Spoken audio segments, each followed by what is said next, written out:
Thank you very much, Governor, for making time for us. Yes. Devolution at 5. Yes. You are the first governor, pioneer governor, Kakamega County. Talk to us about that time. It's a new system of governance. Yeah. You're coming into office. Yes. You have the hopes and expectations, dreams, aspirations of the people of the county. How was that experience? Now, it is good that devolution came. And when it came, there was a lot of expectation at the grassroots level. You know, people expected that there will be jobs overnight, there will be development overnight. So for new governors, it was a big challenge to manage those expectations. And when we moved there, of course, being new people with new staff under a different structure of the local authority, it was a big challenge putting all these people together. Right. Having the local authority staff, then having those staff that were seconded from the national government, working together, and making sure that we move on. Right. And you remember that time also we had high expectation of the MCAs. The members of the county assembly had also very high hopes. And were powerful. They knew they were powerful. This is an opportunity for them to be very powerful. And you can remember in 2 months, Wambora, the governor of Meru, had been impeached. I mean, a very, very short time. Yes. Some followed, Wakina Chiponyi, Mweshimiwa Impeachment motions had been brought, not quite impeached. Yeah, impeachment motions were already there. Yes. And some were being threatened, even me, I was being threatened with impeachment. There was a wrong perception about devolution at that time. I'm happy that now people have realized their roles. Also, the Senate was another culprit. As an institution, they came in and tried to do what the county assemblies were supposed to do, and there were those conflicts. And also their interest in some of them being governors. They regretted, some of them regretted why maybe. So governors were more powerful. Yeah, why they became senators instead of governors. And they started fighting governors from the word go. And because of that infighting, the focus was not there on the development that was supposed to be there. The focus of the people was not there. Even in my own county, you can remember Khalwale fought me all through until we went for the election and people decided that I was the right person for Kakamega County. Came up with so many allegations and so on. But that expectation was there. So a myriad of challenges, clearly, early on. Yeah. But somehow you'd say the counties have found their level? Yeah. Or they're still... Now at the moment, and you can see, even at the moment, there are no major noise at the county level. But I can say the major challenge that we have now encountered in the previous period and this other period is cash flow from the national government. Right. This has been a big challenge. And I think we made a mistake. If we are not careful, then counties are just going to become like local authorities again. So when you say mistake, what mistake was it? Yeah, we made a mistake in the way we crafted our devolution structures. Right. What we would have done, I think, from the experience I have had, is that we would have given powers of revenue collection, the total revenue collection, to the counties. Counties would have been capacitated to collect all the revenues, whether it is the income tax, any taxes that are collectible in the counties. And then out of that, forward a fraction to the national national level. Now, Yeah. Wouldn't that pose concern, one, because the system apparently was arrived at because of the concern of double taxation, but that also at the end of the day, the national government is at the very top. So for it to be depending on the counties would be a reversed, unacceptable... but that's what is happening in a fully developed systems, like Nigeria, like America. America, we have states, we have governors, and the states collect all taxes and they remit, or there is a system where it is determined that within this tax, the county takes this a fraction and the national government takes this a fraction.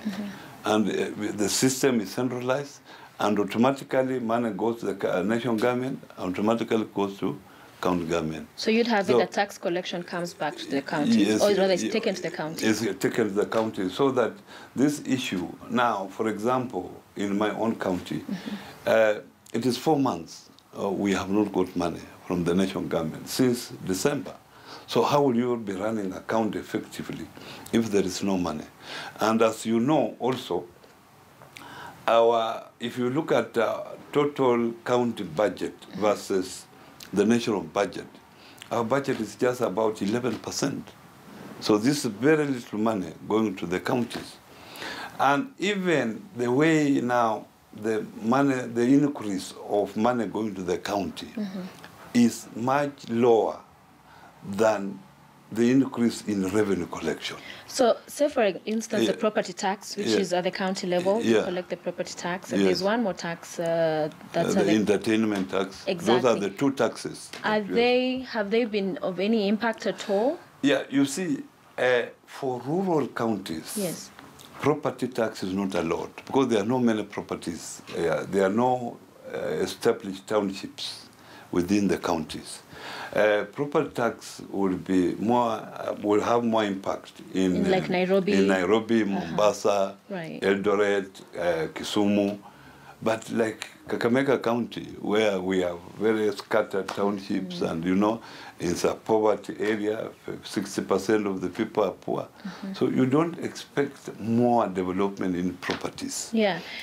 However, there's also been concern that also the counties find there's a concern around an issue with disbursement of funds, but can counties do more to collect their own revenue, generate it, so that you look at a county like Narok, you have Masai Mara, that each county has unique aspects of it that they can be able to get into and have this revenue collection. Well, you give me a good example in Kakamega. And that's what I wanted to ask you. What is the unique aspect of your county that can be used to generate revenue? In Kakamega, I don't see where I can collect more of own revenue, apart from property taxes and some bit of entertainment. Even the entertainment itself, there are no many entertainment places.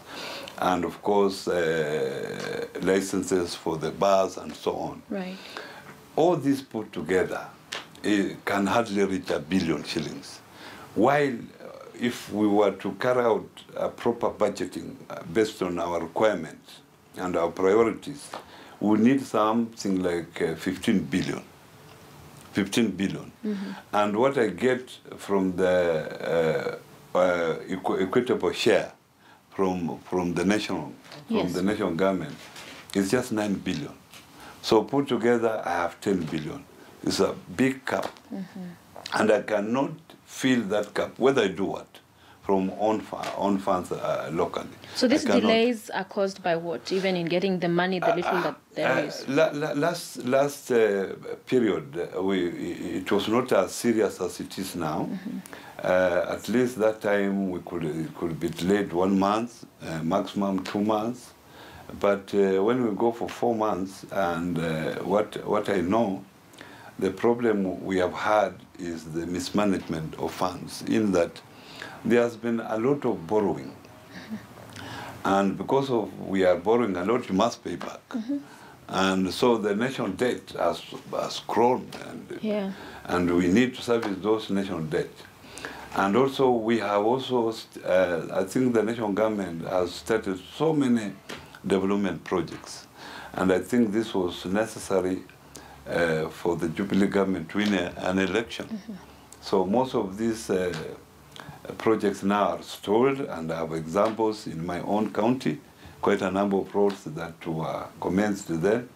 They are not operating. So they are not constructing the roads. So describe for us the impact of delays in disbursement for a county like yours. Yes. When the money is late to come down, what does this portend for your county, for the people, for the services and requirements? You see, one thing, if the funds are delayed, I'm not able to pay salaries. And that is very crucial. Morale of the staff, for them to deliver to the people, is necessary. And it has a multiplier effect in that those who have properties and don't get rent. So if they don't get rent, they also don't pay for property tax. It's an issue. If they are not paid, they can also not pay the other taxes. And you see, money in circulation within a system has a multiplier effect.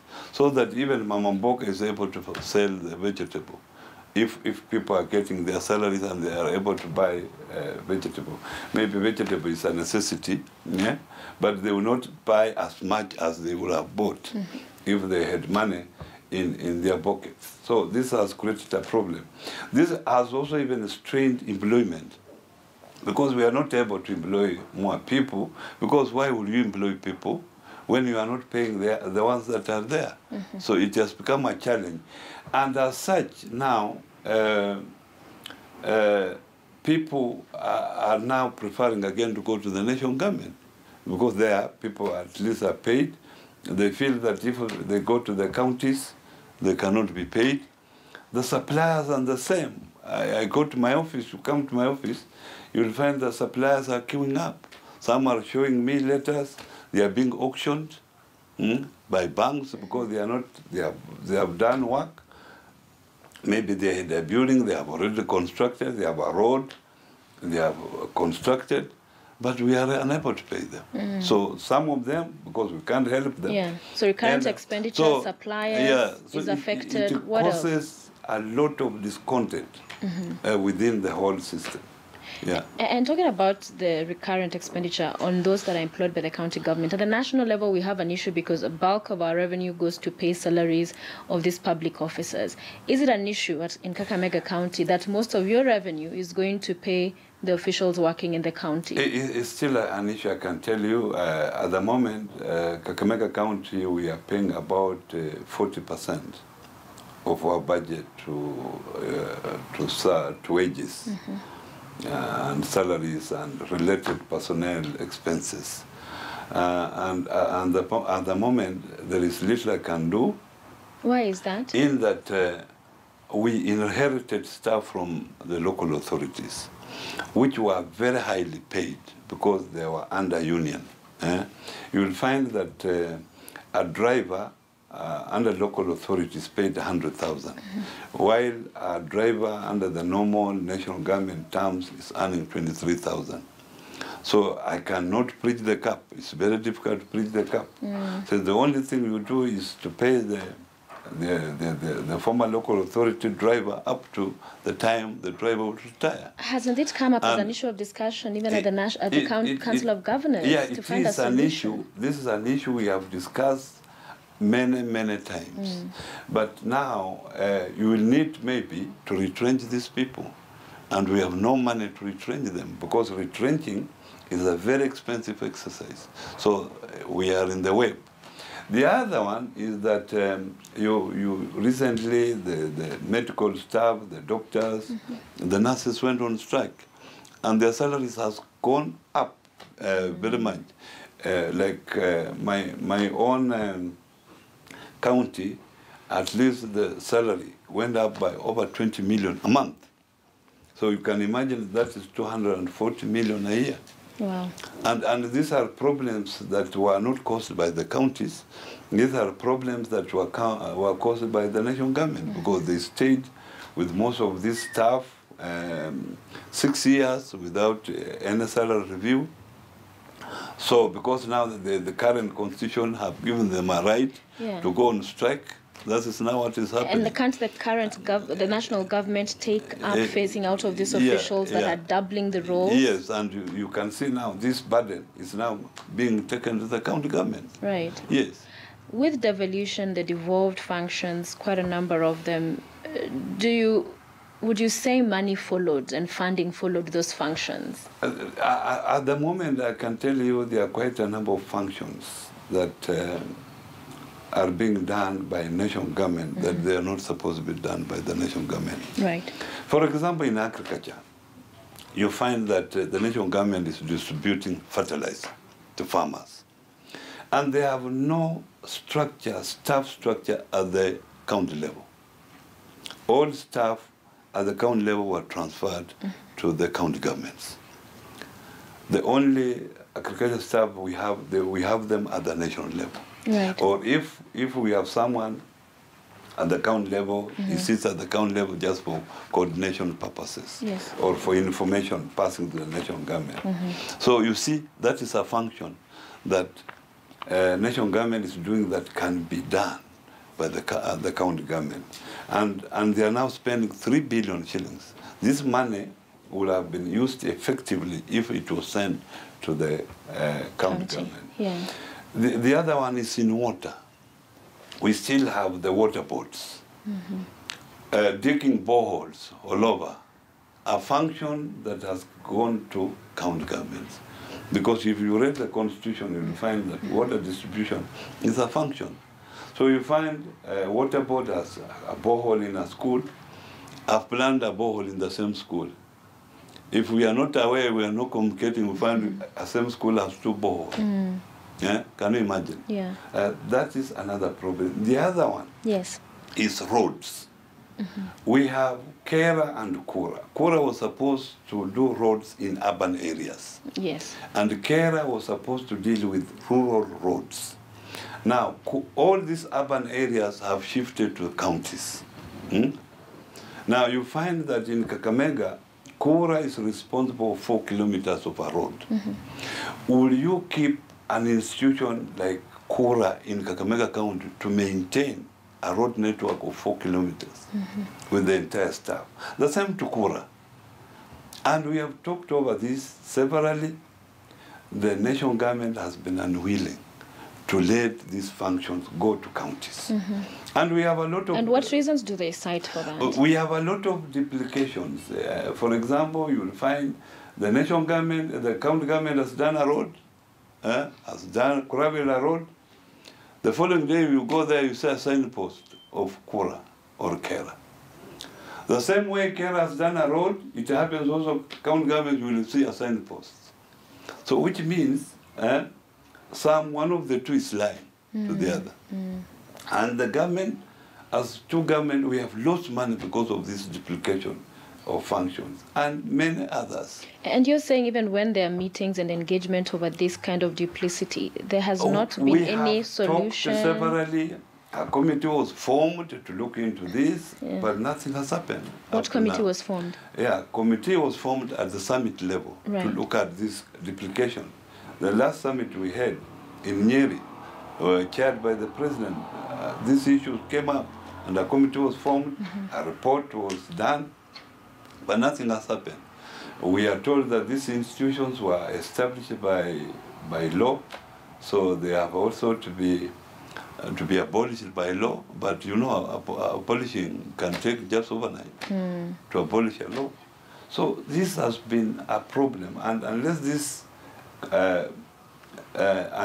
is addressed, I can tell you, we shall have a problem in devolution. Yeah. So, like for the roads, some of these institutions, in your view, should be scrapped. They should be scrapped, or alternative. You know, it is very painful for people to lose employment. What could happen is these people just move to the counties. They become employees of the counties. They move with their salary. The money is transferred to the counties, and that allocation that goes to those institutions is transferred to the counties. Right. For example, in Kakamega, Kera gets about 30 million every constituency. It's 360 for 12 constituencies. But as a county, we spend about $1 billion in roads. So that's a drop in the ocean. Yeah. Why can't you transfer the 360 to the county?